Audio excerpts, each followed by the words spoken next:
So once again welcome back to our YouTube channel. कैसे हैं दोस्तों? होप दैट अच्छे होंगे, बढ़िया होंगे और मस्त होंगे। आज हम इस वीडियो में कवर करेंगे जो हमारा क्लास 10th का चैप्टर नंबर 12 है, जिसका नाम विद्युत है। उसके सारे न्यूमेरिकल हैं जो उसको हम इस पे क्लियर करेंगे, कवर करेंगे अच्छे से, और उससे जो रिलेटेड इसमें कॉन्सेप्ट हैं उनको भी अच्छे से इसमें जानेंगे और आपको समझाने की अच्छे से ट्राई करेंगे। तो आप वीडियो में लास्ट तक बने रहना, और वीडियो कैसा लगे ये जरूर कमेंट में बताना, और वीडियो को अपने दोस्तों के साथ शेयर कर देना। तो अगर हम पहला क्वेश्चन पढ़ें इसमें, जो कि पहला क्वेश्चन क्या बोल रहा है, इसमें पहला हमारा क्वेश्चन बोल रहा है किसी विद्युत बल्ब के तंतु में से 0.5 एम्पियर विद्युत धारा 10 मिनट तक प्रवाहित होती है। कितनी देर तक? 10 मिनट तक। विद्युत परिपथ में प्रवाहित विद्युत आवेश का परिमाण ज्ञात कीजिए। आपको ये क्वेश्चन जो यहाँ पर विजिबल हो रहा होगा, अगर उससे आप चाहें तो इस क्वेश्चन को नोट डाउन भी कर सकते हैं। तो अगर हम ये देखें तो इनकी पहले स्ट्रेटजी क्या होती है इस क्वेश्चन को सॉल्व करने की, मतलब इस क्वेश्चन को ऐसे हम कैसे सॉल्व कर लिखेंगे कि हमारा ये जो माइंड में क्लिक हो जाए कि इसमें कौन सा फॉर्मूला लगेगा। तो आपको मेरे हिसाब से क्या करना है, सबसे पहले तो इसमें जो मान दे रखे हैं, जैसे दे रखा है 0.5 एम्पियर, क्या दे रखा है 0.5 एम्पियर, इसको पहले नोट डाउन करना है। तो मैंने यहाँ पे लिख लिया I बराबर में 0.5 एम्पियर, इसको लिख लिया। फिर क्या बोल रहा है 10 मिनट तक प्रवाहित होती है, समय दे रखा है, ये टाइम है क्योंकि मिनट यूनिट से पता चल रहा है। तो यहाँ पे हमने लिया T बराबर 10 मिनट, कितना दे रखा है 10 मिनट, ये लिख लिया। अब यहाँ पे 10 मिनट अगर हम देखें तो ये हमारा कुछ गड़बड़ नहीं लग रहा है, क्योंकि हम सभी को सॉल्व करेंगे एसआई यूनिट।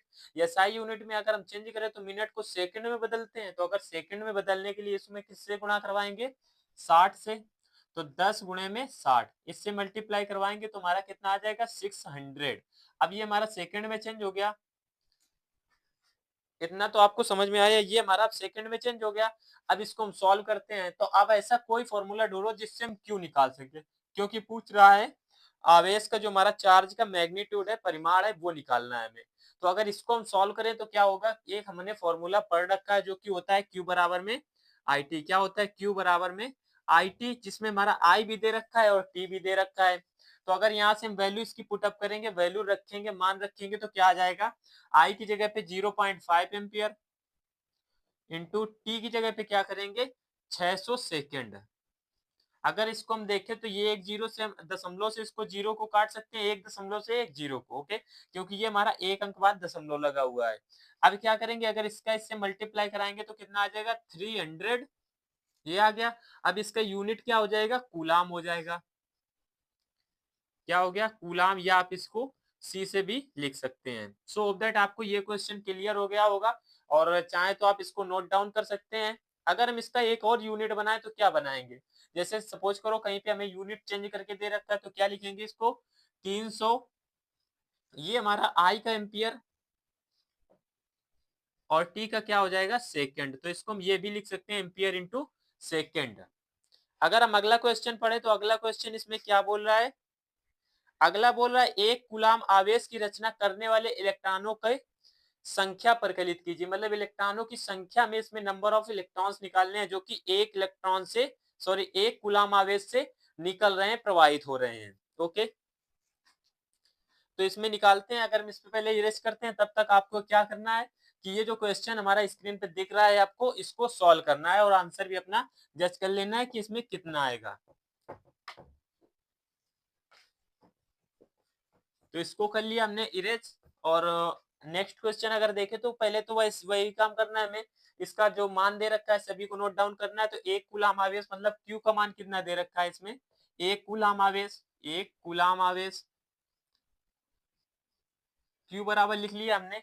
फिर क्या करना है, इलेक्ट्रॉनों की संख्या परिकलित करनी है, मतलब नंबर ऑफ इलेक्ट्रॉन्स, एन बराबर इसमें दे रखा है, एन बराबर पूछ रहा है। अब इलेक्ट्रॉन की बात कर रहा है, तो यहाँ पे हम इलेक्ट्रॉन की अगर नीड पड़ेगी तो हम उसके भी मान रख सकते हैं, क्योंकि हमने जो फॉर्मूला पढ़ रखा है जिसमें क्यू ई और एन आ जाए, तो वो एक ही फॉर्मूला होता है क्यू बराबर में यानी कुछ इस टाइप का होता है, ये हमारा फॉर्मूला होता है क्यू बराबर यानी। अगर यहाँ से मैं एन निकालना है तो क्या करेंगे, एन बराबर में हो जाएगा क्यू अपॉन में ई। इतना तो आया समझ में आपको।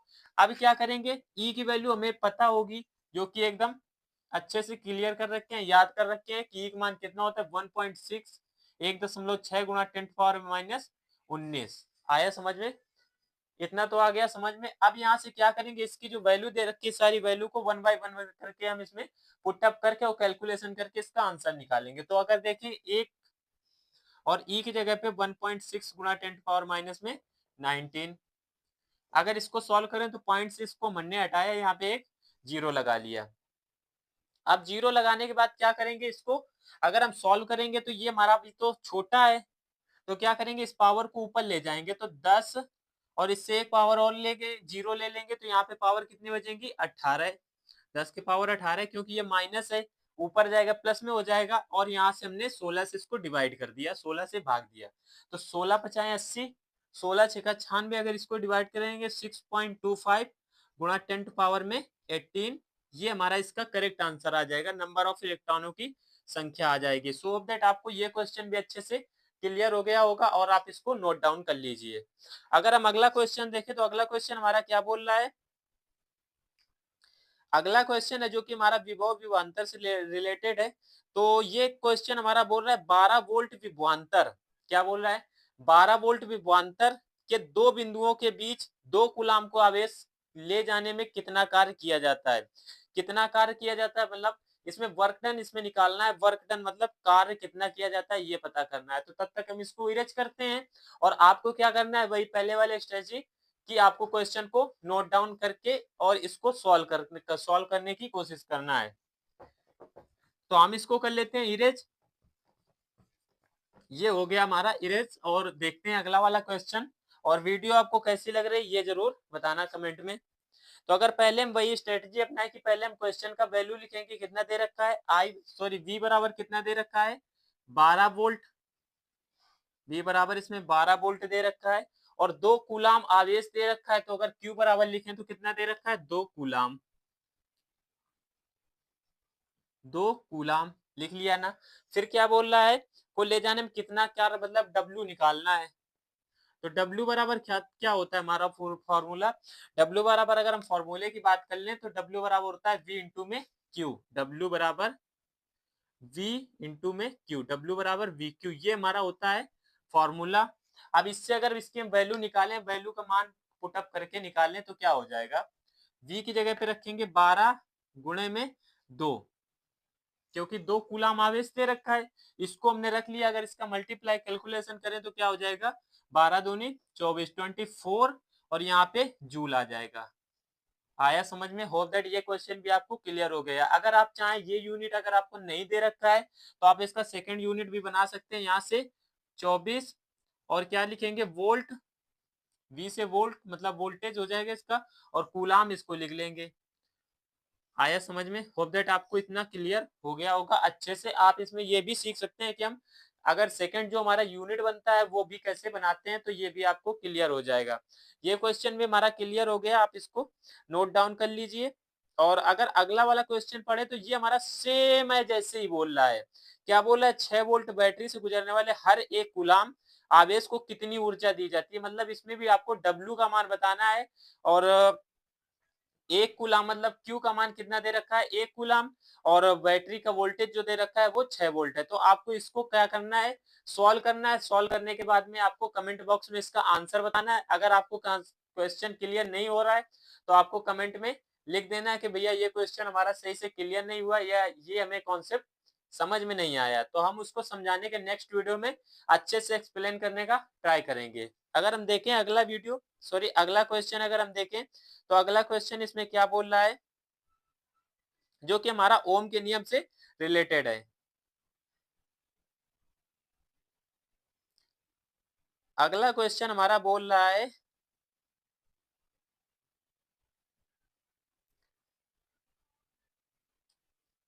अगला क्वेश्चन हमारा ये दे रखा है, आप इसमें 2 क्वेश्चन दे रखे हैं जिसमें से हम एक को सॉल्व करवाएंगे क्योंकि सेकंड वाला बिल्कुल सेम एज कॉपी है किसका जो हम पहले करवाएंगे ए नंबर जो आपको दिख रहा होगा ए नंबर पे, वो इसका जो बी क्वेश्चन है वो आपको आंसर में कमेंट बॉक्स में बताना है इसका आंसर।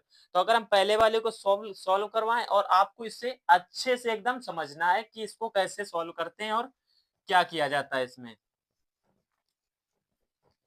तो इसको हमने कर लिया पहले तो इरेज, और देखते हैं अब नेक्स्ट वाला। तो बोल रहा है यदि किसी विद्युत बल्ब के तंतु का प्रतिरोध 1200 ओम है। कितना दे रखा है? 1200 ओम। तो ये 220 वोल्ट स्रोत से कितनी विद्युत धारा लेगा, मतलब आई की मान पूछ रहा है इसमें। तो सबसे पहले वही स्ट्रेटजी, इसकी वैल्यू पुट डाउन करेंगे, यहाँ पे पुट अप करेंगे। तो क्या दे रखा है? 1200 ओम। तो यहाँ आर का मान कितना दे रखा है हमारा? 1200 ओम। ये तो लिख लिया 1200 ओम। फिर वोल्टेज दे रखा है, वोल्टेज कितना है इसमें? 220 वोल्ट का, 220 वोल्ट।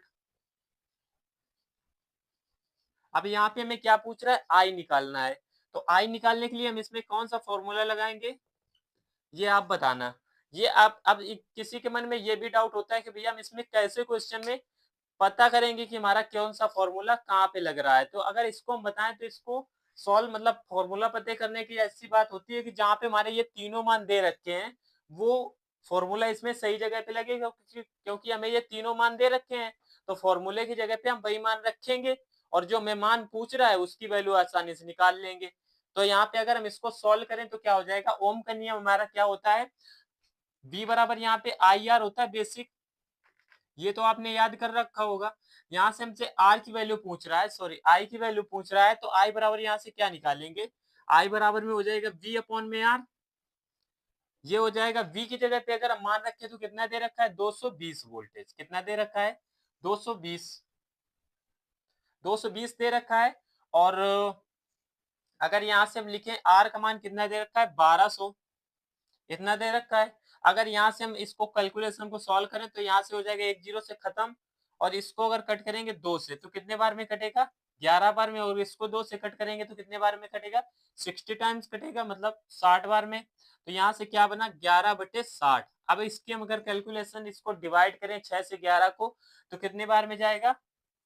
अगर इससे पहले तो इसको हम 0 का हटा लेते हैं क्योंकि कैलकुलेशन हमारी इजी हो जाएगी, बाद में पॉइंट बाद में लगा लेंगे। तो क्या हो जाएगा कि अगर इससे हम भाग दें तो हमारा हो जाएगा 0.1.8, इतना आ जाएगा।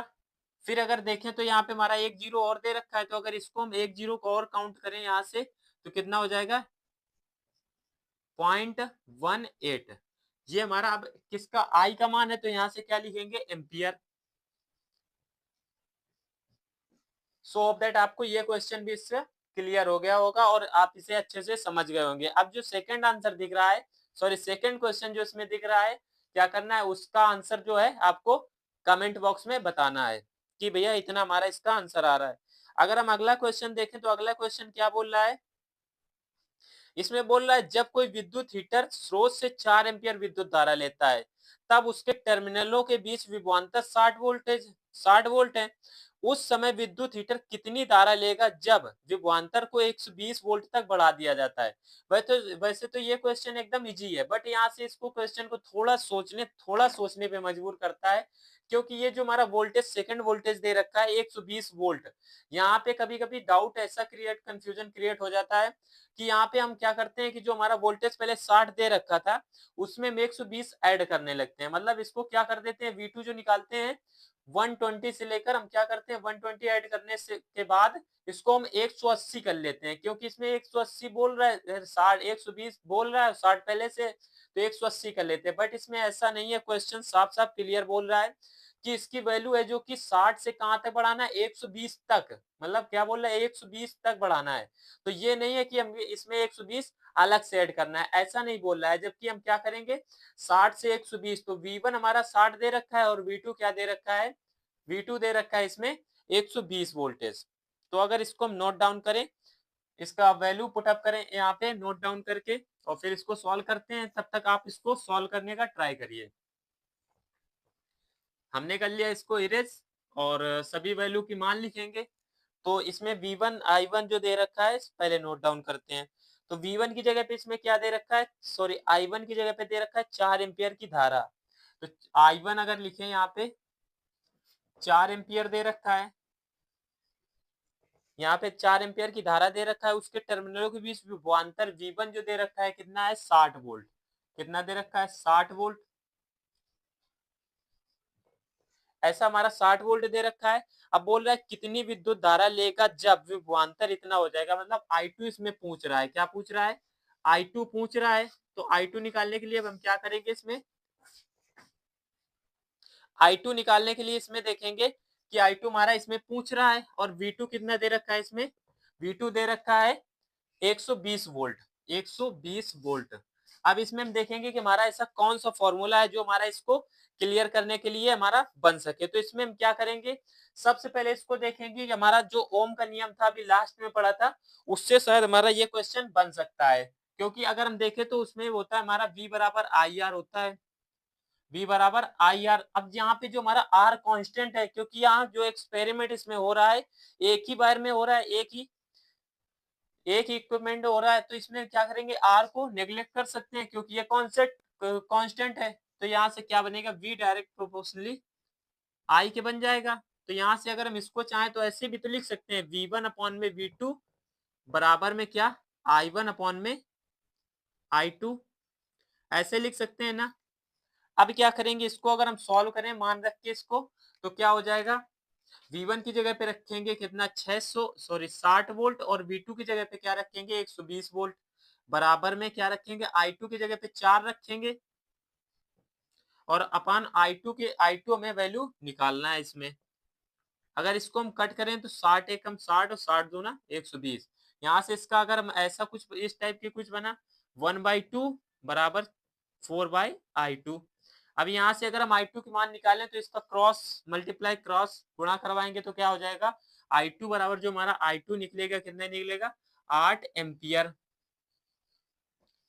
सो होप दैट आपको ये क्वेश्चन भी क्लियर हो गया होगा कि हमारा I2 जो निकला इसमें 8 एम्पियर की धारा निकली है। अगर हम अगला क्वेश्चन इसमें पढ़ें तो अगला क्वेश्चन हमारा क्या बोल रहा है, अगला क्वेश्चन बोल रहा है दिए गए पदार्थ के किसी लंबाई L तथा A मोटाई के तार का प्रतिरोध 4 ओम दे रखा है, कितना दे रखा है 4 ओम। इसी पदार्थ के किसी अन्य तार का प्रतिरोध क्या होगा जिसकी लंबाई L/2 तथा मोटाई जो है कितनी कर दी गई, डबल कर दी गई, मतलब 2A कर दी गई है। तो अगर हम इसको पहले सॉल्व करें तो सॉल्व करने के लिए क्या करेंगे, इसको पहले इरेज करते हैं फिर अच्छे से इसको हम क्लियर करते हैं।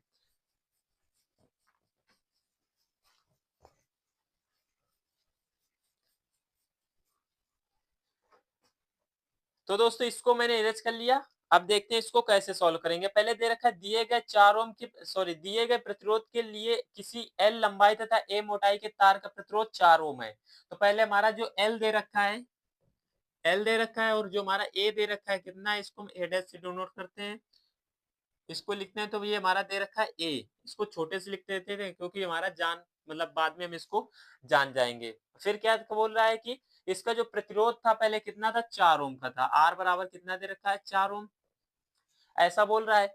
अब बोल रहा है कि अगर इसी पदार्थ मतलब एक पदार्थ कुछ तो इसका मतलब होगा, तो इसका अगर हम देखें तो पदार्थ को इसी सेम है, मतलब जो एक्सपेरिमेंट है सेम ही वायर पे हो रहा है, सेम तार लिया गया है। तो अगर हम इसमें लिखें तो अन्य तार का प्रतिरोध क्या होगा, मतलब इसमें R डैश हमसे पूछ रहा है या R2 पूछ रहा है और फिर पूछ रहा है कि इसकी लंबाई, अगर हम पहले हमारे लंबाई कितनी थी L थी, अब इसकी L/2 कर दी गई। ओके, फिर क्या बोल रहा है जो हमारा L A डैश जो पूछ रहा है A डैश हमारा कितना हो गया 2A के बराबर हो गया। तो हमारा यहाँ से R डैश पूछ रहा है। तो अगर हम इसको देखें फर्स्ट, इसका जो हमारा ओम के नियम से बनता है कैसे करके इस टाइप का कुछ इक्वेशन, ये यहाँ फॉर्मूला बनता है कि R बराबर में क्या होता है रो L अपॉन में A। अब यहाँ से रो भैया पूछोगे ये रो क्या है, तो ये रो हमारा होता है डेंसिटी, घनत्व होता है। ओके, यहाँ से हमारा ये इसको बोलते हैं प्रतिरोधकता, क्या बोलते हैं प्रतिरोधकता। यहाँ से इसमें ये घनत्व तो नहीं है लेकिन इसमें बेसिकली ये सभी जगह घनत्व के लिए डिनोट होता है, बट इसमें इसका क्या बोल रहा है प्रतिरोधकता है। अब ये सेम वायर बोल रहा है, इसी तार बोल रहा है ना, इसी पदार्थ, तो यहाँ से क्या हो जाएगा इसका जिसका प्रतिरोधकता है ये हमारी सेम होगी। तो ये इसको तो हम क्रॉस कर सकते हैं क्योंकि ये हमारा डिवाइड मतलब इसमें रेशियो वाला क्वेश्चन बन रहा है, तो ये एक दूसरे को कट कर देंगे। तो यहाँ से हमारा क्या बन जाएगा R direct proportionally L upon में A। अब यहाँ से हमारा जो दे रखा है R कितना दे रखा है 4, कितना दे रखा है यहाँ से R दे रखा है हमारा 4 और L अपॉन में A। ये तो हमने पहले इक्वेशन देख रखी। हमसे पूछ रहा है कि R2 कितना हो जाएगा, जब R2 पूछ रहा है सेम वायर है, सेम वायर के लिए हमें रो को तो हटा देंगे, तो L को कितना कर दिया L/2 और A को कितना कर दिया गया है डबल। तो यहां से हमारा कुछ इस टाइप का बनेगा कि L अपॉन में 4 इंटू ए, ऐसा बना रहा है। अब ए L अपॉन में ए की जगह पे क्या पुटअप कर सकते हैं, ये जो हमारा इक्वेशन फर्स्ट दे रखा है, तो यहाँ पे हम 4 रख लें तो R डैश बराबर में क्या हो जाएगा 4/4, ऐसा आ गया। अब इसको 4 से 4 को अगर हम कैंसिल कर देंगे तो क्या आ जाएगा 1 ओम। सो दैट आपको ये क्वेश्चन अच्छे से एकदम क्लियर हो गया होगा, और कैसे करना है ये भी आप इसमें समझ चुके होंगे। इस टाइप के हमारे कुछ क्वेश्चन बनते हैं, तो इनको भी आपको अच्छे से क्लियर कर लेना है। अब अगला वाला क्वेश्चन हमारा बोल रहा है जो कि सीरीज और पैरेलल से है। तो इस पहले तो हम इसमें कॉन्सेप्ट को समझेंगे कि सीरीज और पैरेलल होता क्या है, मतलब सीरीज समांतर क्रम और श्रेणी क्रम ये क्या होता है, ये किस बला का नाम है। ओके, तो अगर हम इसको समझे तो इसको हम सबसे पहले इसका फिगर बाय फिगर करके हम आपको अच्छे से समझाएंगे। और क्वेश्चन हमारा क्या बोल रहा है, क्वेश्चन बोल रहा है, अगर पहले हम क्वेश्चन इसमें देखें,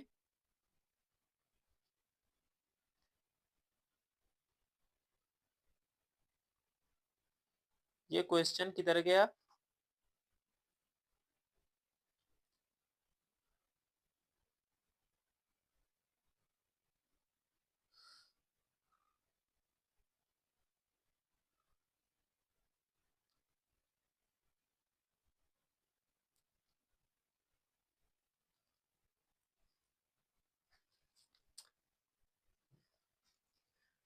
तो ये हमारा क्वेश्चन अगला वाला अगर देखें तो अगला क्वेश्चन इसमें क्या बोल रहा है, अगला क्वेश्चन बोल रहा है कि 4 ओम तथा 8 ओम और 12 ओम तथा 24 ओम, चार इसमें प्रतिरोध दे रखे हैं। कितने, 4 प्रतिरोध दे रखे हैं। और प्रतिरोध की 4 कुंडलियों को किस प्रकार संयोजित करें कि संयोजन से अधिकतम, और जो अगर सेकंड बी में बोल रहा है निम्नतम प्रतिरोधों को प्राप्त किया जा सके। मतलब ऐसे हम इनको कैसे क्रम में लगाएं, कैसे इनको ऐड करें कि हमारा जो प्रतिरोध है वो अधिकतम मतलब मैक्सिमम आ जाए, या तो हमारा कैसा आ जाए मिनिमम आ जाए। तो सबसे पहले तो इसका हमें कॉन्सेप्ट अच्छे से पता होना चाहिए, तभी इसको हम सॉल्व कर पाएंगे। क्योंकि ये क्वेश्चन एक टाइप का नहीं, काफी टाइप, 2-3 टाइप के बनते हैं, जो कि हमें कॉन्सेप्ट अगर अच्छे से क्लियर होगा तो हम बहुत ही इसको आसानी से निकाल सकते हैं। तो सबसे पहले इस क्वेश्चन का हम कॉन्सेप्ट अच्छे से समझते हैं, और फिर उसके बाद हम क्या करेंगे, उसके बाद इस क्वेश्चन को सॉल्व करेंगे। तो सबसे पहले अगर कॉन्सेप्ट इसका हम पढ़ें, तो कॉन्सेप्ट पढ़ने के लिए सबसे पहले हम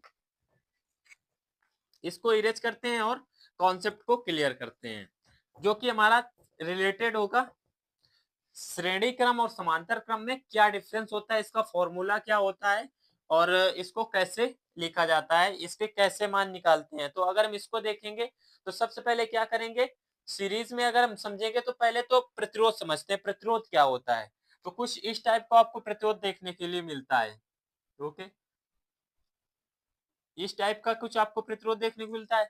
तो प्रतिरोध पहले अगर हम समझे तो प्रतिरोध होता क्या है, जैसे कि मान लो हमारे घर में कोई वायर लगा है, उसके बीच में हमने कहीं पे एक बल्ब ऐड कर दिया जो कि लाइट देगा। तो ये बल्ब जो होगा ये हमारा क्या करेगा, रेसिस्टेंस का काम करेगा, वो वहां पे प्रतिरोध का काम करेगा, जो धारा के मार्ग में क्या करेगा, रुकावट पैदा करेगा, वही तो होता है प्रतिरोध। तो कुछ इस टाइप का हम इसमें अपनी बुक में जो देखते हैं, कुछ इस टाइप का हमारा प्रतिरोध बना होता है। सो दैट प्रतिरोध तो आपको क्लियर हो गया होगा कि जो हमारे प्रतिरोध का काम होता है वो क्या करता है, मतलब धारा के मार्ग में रुकावट पैदा करता है, ये होता है प्रतिरोध। अब ये हमने इसको लिख लिया, ये मान लो हमने आर प्रतिरोध, इसमें आर प्रतिरोध इसको मान लिया, ये हो गया। अगर हम ऐसे ही 3-4 मतलब 3, चलो मैंने 3 ऐड कर लिए, ये मेरे पास ये हमारा R1 प्रतिरोध हो गया, ये हमारा R2 प्रतिरोध हो गया, और ये मेरा एक तीसरा R3 प्रतिरोध हो गया। आया समझ में, ये हमारे R3 प्रतिरोध हो गया। अब इसको हम क्या करेंगे, इनको हम पहले तो कॉम्बिनेशन इनका करेंगे श्रेणी क्रम में, किसमें, श्रेणी क्रम में। श्रेणी क्रम में अगर इसको हम ऐड करेंगे तो क्या करेंगे,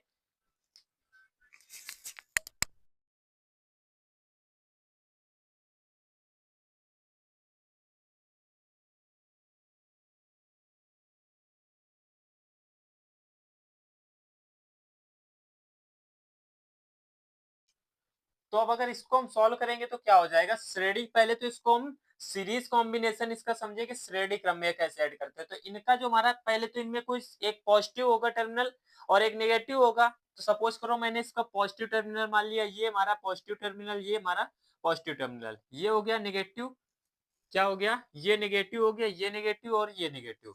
अब सबसे पहले हम श्रेणी क्रम सीरीज पे, इसमें जो सीरीज कॉम्बिनेशन है इसको समझेंगे। तो सीरीज में क्या करते हैं, जो हमारे पॉजिटिव पॉजिटिव होते हैं सभी को, पॉजिटिव को नेगेटिव से, पॉजिटिव को नेगेटिव से और पॉजिटिव को नेगेटिव से, या नेगेटिव को पॉजिटिव से इस टाइम में कुछ ऐड करते हैं। जैसे कि मान लो हमने तीनों प्रतिरोध लिए यहाँ से, ये हमारा हो गया क्या, इसको पहले हम इरेज कर देते हैं, यहाँ से हमारा गैप भी मिल जाएगा, जगह भी मिल जाएगी। तो सीरीज में अगर इसको हम ऐड करें तो हमने 3 प्रतिरोध लिए थे, तीनों को ऐड करेंगे। सबसे पहले तो हमारा ये प्रतिरोध कुछ था R1, यहाँ पे प्लस था और यहाँ पे माइनस था, यहाँ पे हमारा R1 प्रतिरोध हो गया। अब अगर सेकंड वाला प्रतिरोध हमने जो देखा था क्या था कि यहाँ से इसका पॉजिटिव टर्मिनल था और यहाँ पे इसका निगेटिव था, जिसको मैंने नाम दिया था क्या, R2। ऐसे ही हमारा कोई थर्ड जो रेजिस्टेंस था उसको भी नाम दिया था R3 के नाम से, और इसका ये पॉजिटिव और इसका ये निगेटिव। कुछ इस टाइम में हमने 3 प्रतिरोध लिए थे अभी लास्ट में जो कॉन्सेप्ट समझा। फिर यहाँ से क्या करेंगे, इसको मैंने पॉजिटिव को निगेटिव से ऐड किया, यहाँ पे इसको निगेटिव को पॉजिटिव से ऐड कर दिया, ऐसे ऐड कर दिया। अब ये जो कॉम्बिनेशन इसमें बना, ये किस में बना, श्रेणी क्रम में बन गया। अब अगर ये श्रेणी क्रम में बन गया तो इनको निकालने का भी तो कोई फॉर्मूला होता होगा कि मतलब इनको टोटल हमारा कैसे होता है। तो सबसे पहले अगर श्रेणी क्रम में पढ़े तो इसका जो फॉर्मूला होता है वो होता है हमारा R बराबर में क्या होता है, इसका जो टोटल निकलता है R बराबर तुल्य प्रतिरोध निकलता है, R बराबर R1 प्लस में R2 और प्लस में R3। ऐसे ही जितने प्रतिरोध हमारे दे रखे हैं सबको ऐसे ही ऐड करते चले जाते हैं। या तो हम इसको लिख सकते हैं R बराबर में sigma into R, sigma R लिख सकते हैं, मतलब सभी R का जो होता है उसमें हम ऐड कर देते हैं या इस पे R डैश लगा लेते हैं होते। ऐसा तो कर लिया। अब ये इनको सिग्मा से ऐड करते हैं क्योंकि सिग्मा हमारा ये साइन है, ये दर्शाता है कि हमारा इनका सबका सम हो रहा है, ये हमारा होता है। ओके, अब अगर हम इसको देखें पैरेलल में, पैरेलल मतलब समांतर क्रम में देखें, तो समांतर क्रम में क्या हो जाएगा, नंबर 2 पे अगर पढ़े इसको हम समांतर क्रम में, समांतर क्रम मतलब इसको हम ऐड करेंगे पैरेलल कॉम्बिनेशन में, किसमें, पैरेलल में। तो पैरेलल में क्या होता है कि पैरेलल में तीनों प्रतिरोध जो हमने बनाए थे पहले, तो इसको क्या करेंगे, ये हमारा पॉजिटिव इसका टर्मिनल हो गया और ये क्या हो गया, इसका नेगेटिव टर्मिनल हो गया, और ये क्या इसका थर्ड वाला जो है इसका, ये हमारा टर्मिनल हो गया। यहाँ पे हमारा पॉजिटिव और ये नेगेटिव, इसका ये पॉजिटिव और इसका ये नेगेटिव, इसका ये पॉजिटिव और ये इसका नेगेटिव। इस कॉम्बिनेशन में क्या करते हैं कि जो हमारे पॉजिटिव वाले टर्मिनल होते हैं उनको सबको एक जगह पे ऐड करते हैं, क्या करते हैं, एक जगह पे ऐड करते हैं, और जो नेगेटिव वाले होते हैं उनको सबको एक पॉइंट पे ऐड करते हैं। अब इनको ये जो हमारा कॉम्बिनेशन रेडी हुआ, ये जो कॉम्बिनेशन हमारा तैयार हुआ, यहाँ पे हमने बी पॉइंट मान लिया और यहाँ पे ए मान लिया। अब ये जो हमारा कॉम्बिनेशन बना इसको हम क्या नाम देते हैं, इसको देते हैं समांतर क्रम पैरेलल कॉम्बिनेशन। क्या करेंगे, पैरेलल कॉम्बिनेशन। ये हमारा इसका, इसमें तो नाम दे दिया था, ये हमारा R1, ये R2 और ये R3, ये हो गया।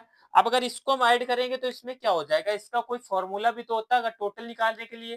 तो टोटल निकालने के लिए इसमें क्या करते हैं, 1 अपॉन में R बराबर 1 अपॉन R1 प्लस में 1 अपॉन R2 और प्लस में 1 अपॉन R3। ऐसे ही जितने टोटल होंगे उनको सम को सभी को क्या करते हैं, ऐसे ही हम इसमें ऐड कर लेते हैं। सो ऑफ दैट आपको ये क्वेश्चन भी अच्छे से, ये जो कॉन्सेप्ट है अच्छे से आपको क्लियर हो गया होगा। और अगर अच्छा लगा होगा तो दोस्तों के साथ ये कॉन्सेप्ट भी शेयर कर देना ताकि उनका भी अच्छे से क्लियर हो जाए। अब अगर इसके बेसिस पे हम ये जो हमारा नेक्स्ट वाला क्वेश्चन था उसको अगर सॉल्व करें तो क्या होगा, सबसे पहले तो आप इसका स्क्रीनशॉट ले लीजिए या इसको नोट डाउन कर लीजिए। होप दैट आपने इसको स्क्रीनशॉट ले लिया होगा वीडियो को पॉज करके, या वीडियो पॉज करके आप इसको नोट डाउन कर सकते हैं। अब इसके बेसिस पे हम इसका क्वेश्चन जो हमारा दिख रहा है स्क्रीन पे इसको सॉल्व करेंगे। क्या करेंगे, इस क्वेश्चन को भी सॉल्व करेंगे। तो सबसे पहले इसमें क्या बोल रहा है, अच्छा एक क्वेश्चन यहाँ पे और बोलता है कि क्या होता है सबसे अगर मैक्सिमम प्रतिरोध निकालें, क्या मैक्सिमम प्रतिरोध, तो मैक्सिमम प्रतिरोध जो हमारा मैक्सिमम रेसिस्टेंस निकलता है वो हमारा होता है जो सीरीज कॉम्बिनेशन होता है, किसमें, श्रेणी क्रम में जो सबसे ज्यादा प्रतिरोध निकलता है। आपको ऐड अगर सबसे पूछे कि सबसे ज्यादा प्रतिरोध जो हमारा होता है वो किस कॉम्बिनेशन में होता है, किस मतलब कॉम्बिनेशन में होता है, तो क्या बोलेंगे कि भैया जो हमारा सबसे ज्यादा प्रतिरोध निकलेगा, सबसे ज्यादा मतलब ऐसे चाहे जितने प्रतिरोध होंगे उनको हम ऐड करेंगे और सबसे ज्यादा अगर हमें रेजिस्टेंस निकालना है तो उनको हमें सीरीज में ऐड करना पड़ेगा, श्रेणी क्रम में ऐड करना पड़ेगा। अगर हम इसका अगर निकाले कि सबसे कम प्रतिरोध निकालना है मतलब निम्नतम निकालना है, तो निम्नतम के लिए हम क्या करेंगे, इनको जो हमारा पैरेलल कॉम्बिनेशन पैरेलल क्रम में मतलब समांतर क्रम में इनको हम ऐड करेंगे तो सबसे कम प्रतिरोध निकल आएगा। तो यहाँ से हमारा एक क्वेश्चन ये क्लियर होता है। और आपके लिए एक क्वेश्चन और हम पूछते हैं कि जैसे कि आपके घर में जो वायरिंग होती है, वायरिंग जो हमारे घर में तार होते हैं तो उनको किस कॉम्बिनेशन में सेट किया जाता है, जो हमारे घर की वायरिंग होती है उसको किस कॉम्बिनेशन में सेट किया जाता है, ये क्वेश्चन है। तो आपको किस इस क्वेश्चन का आंसर कमेंट बॉक्स में बताना है कि उनको हम किस कॉम्बिनेशन में सेट करते हैं। अब अगर इसके बेसिस पे ये जो हमारा क्वेश्चन दिख रहा है इसका आंसर आपको कमेंट बॉक्स में बताना है। और अगर वीडियो अच्छी लगी हो तो वीडियो को पहले तो बताना है कि वीडियो अच्छी लगी या नहीं लगी, और वीडियो को लाइक करना है और चैनल को सब्सक्राइब कर लेना है, बेल आइकन को ऑल पे प्रेस कर लेना ताकि जो हम नेक्स्ट वीडियो अपलोड करें उसकी नोटिफिकेशन आपके पास पहुंच जाए और आप इसको अच्छे से वॉच कर सकें। तो मिलते हैं नेक्स्ट वीडियो में, तब तक के लिए जय हिंद, वंदे मातरम, ख्याल रखिए अपना।